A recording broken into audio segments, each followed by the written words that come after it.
పార్టీకి కంచుకోట, పైగా రిజర్వ్డ్ నియోజకవర్గం. సింబలే ఇంపార్టెంట్. క్యాండిడేట్ ఎవరైనా ఓకే అనుకున్న అధికార పార్టీకి అక్కడ ఊహించని అనుభవం ఎదురవుతోంది.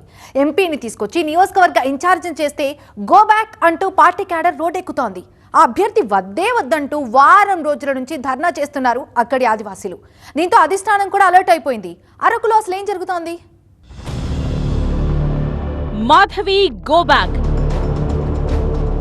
వైసీపీలో నిరసనల ఎఫెక్ట్. అరకులో ఆ ఒక్కటి అడక్కు. అక్కడ ఆలోచించాల్సిన పనే లేదు, కళ్ళు మూసుకుని గెలిచేయొచ్చన్నది ఇప్పటిదాకా అధికార పార్టీకున్న కాన్ఫిడెన్స్. కానీ ఇన్ఛార్జ్ మార్పుతో పార్టీ కంచుకోటలో నిరసనల వెల్లువతో ఉలిక్కిపడింది వైసీపీ అధిష్టానం. ప్రస్తుతం వైసీపీ నాయకత్వానికి కొరకరాని కొయ్యగా తయారైంది అరకు అసెంబ్లీ నియోజకవర్గం.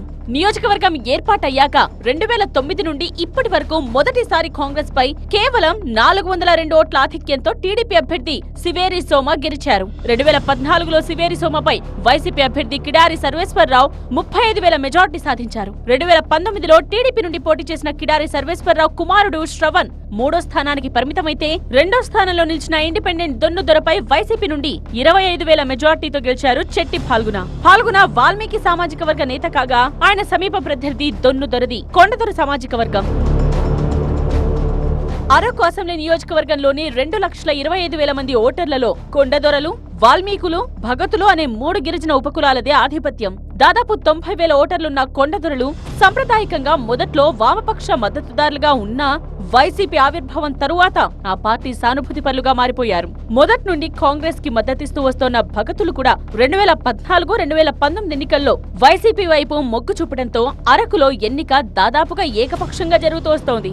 అయితే కొండదొర సామాజిక వర్గంలో బలమైన నాయకులు లేకపోవడంతో, సంఖ్యాపరంగా తక్కువైనా వాల్మీకి వర్గంలో చురుకైన నాయకత్వం ఉండటంతో కిడారి, చెట్టి ఫాల్గుణ లాంటి నేతలు ఎమ్మెల్యేలుగా ఎన్నికవుతూ వస్తున్నారు.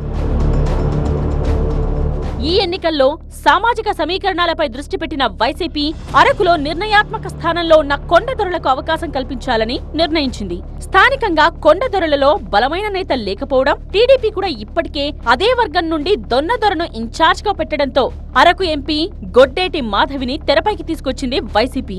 ఆమెని అరకు అసెంబ్లీ నియోజకవర్గ సమన్వయకర్తగా నియమించింది పార్టీ. అయితే మాధవిది పాడేరు నియోజకవర్గం కావడంతో అరకులో స్థానిక నేతలకే అవకాశం ఇవ్వాలని స్థానిక నాయకత్వం ఆందోళన చేస్తోంది. గో బ్యాక్ అంటూ పార్టీ శ్రేణులు ఎంపీ సమక్షంలో నిరసనలకు దిగుతూ ఉండడంతో పార్టీ నాయకత్వం అరకు పరిణామాలపై దృష్టి సారించింది.